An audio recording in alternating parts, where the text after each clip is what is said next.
Hey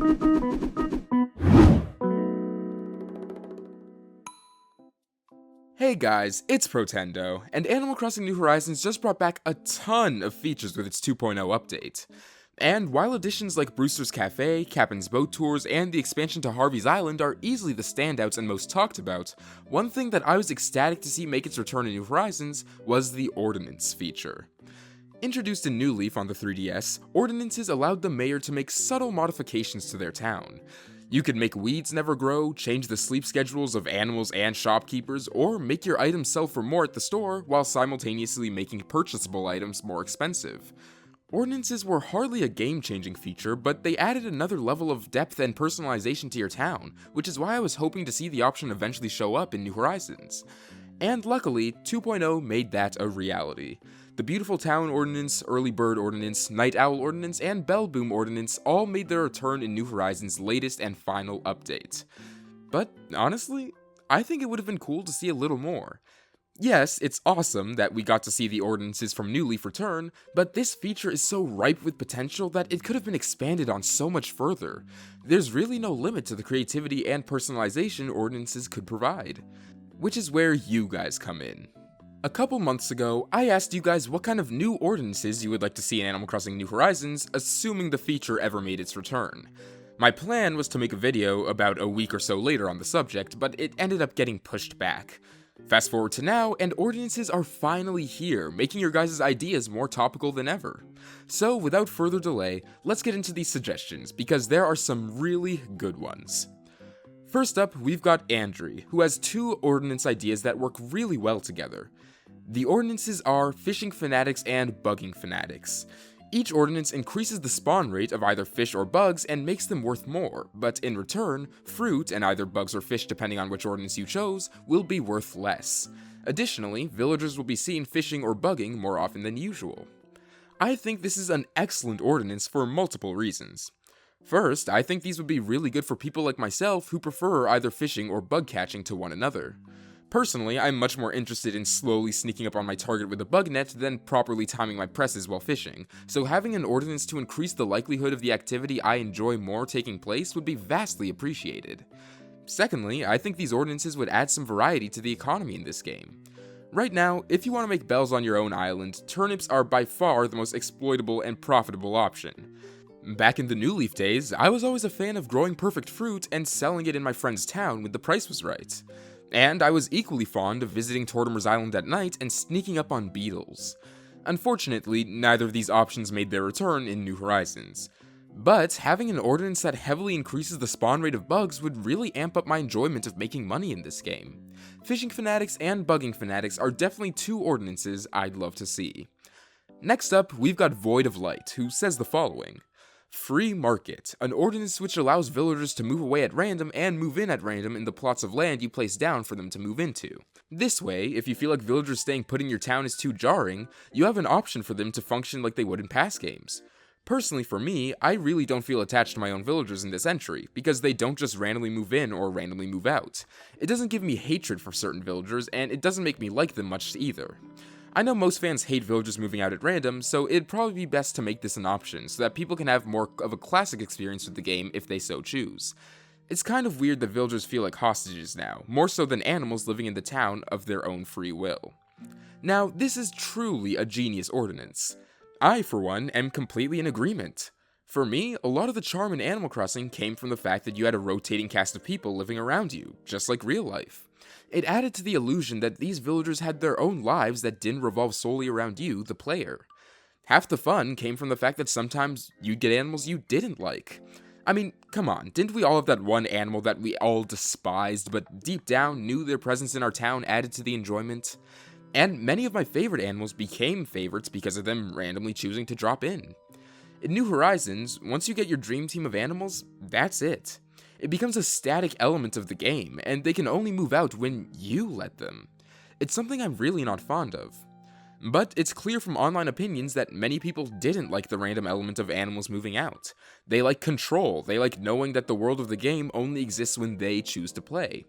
And that's perfectly reasonable. which is why making it an ordinance is so genius. It means that players like Void of Light and myself can have a villager system closer to what we desire, while others can have the one they clearly think is superior. Great idea all around. And on the subject of old villagers, we have a somewhat similar ordinance idea by the Rocket Doctor. Old Times Ordinance.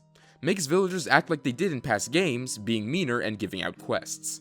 You could tone down the ordinance to different games. I think this is great for very similar reasons as to why I think Void of Light's suggestion was great.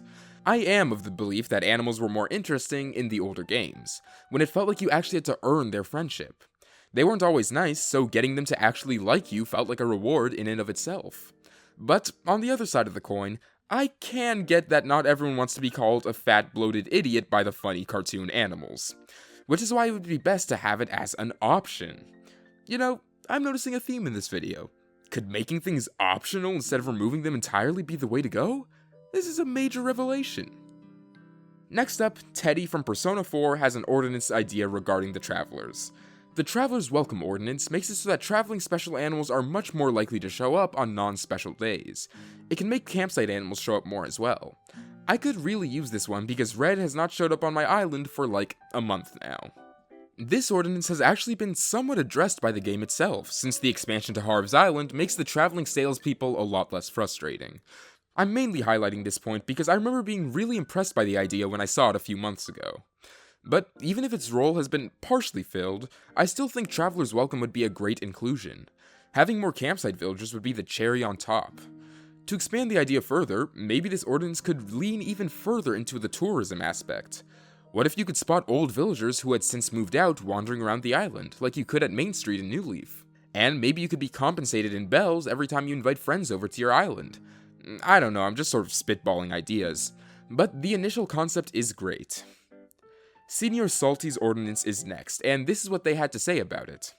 The Helpful Villagers Ordinance, which makes villagers donate significantly more bells to projects as well as letting the player sell stuff to villagers when they have high enough friendship. Probably more helpful early game when the player doesn't have a ton of bells. I like this one a lot, especially the part about villagers donating significantly more bells to projects.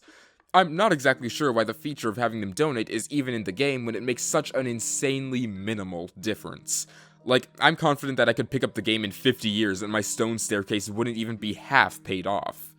This one sort of dips into the type of ordinance I was avoiding, which is features that I personally think should just be available to everyone instead of specific bonuses, but at the end of the day, it's niche and inconsequential enough to the point where I think it could function as an exclusive benefit. Very nice, senor. Up next, C has two ideas for ordinances, saying, the Concrete Jungle Ordinance makes it so the random spawn rate of flowers decreases along with weeds.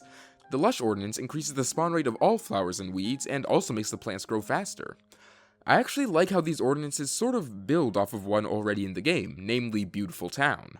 While I also tried to avoid ordinances that made others obsolete, this one sort of gracefully avoids that scenario. Lush Towns sounds similar to Beautiful Town initially, but they both have different strengths. For instance, Lush Town increases the growth rate of both flowers and weeds, while Beautiful Town aims to get rid of the latter. Additionally, having plants grow faster sets it apart even further, and is a feature I definitely like to see.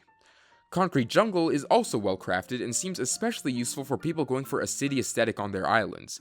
Two great ordinances that sound extremely useful. And finally, we've got Alex S, who has three different ordinance ideas. First, Mile Maker.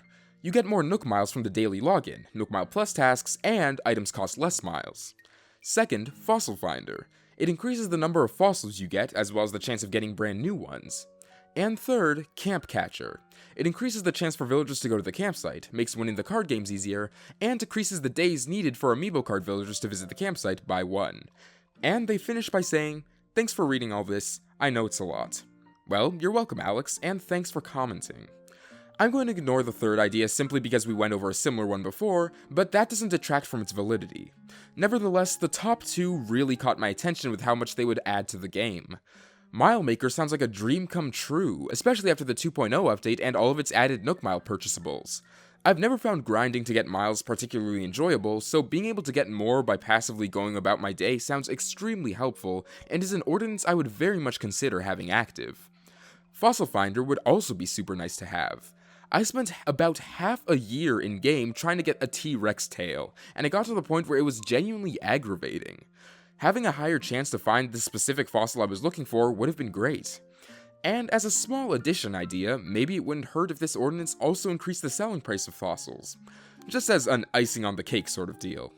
But anyways guys, that's about it for this video. Thank you to everyone who submitted their ordinance ideas back in the summer. Even the ones I didn't select were really awesome and clearly had a lot of thought poured into them.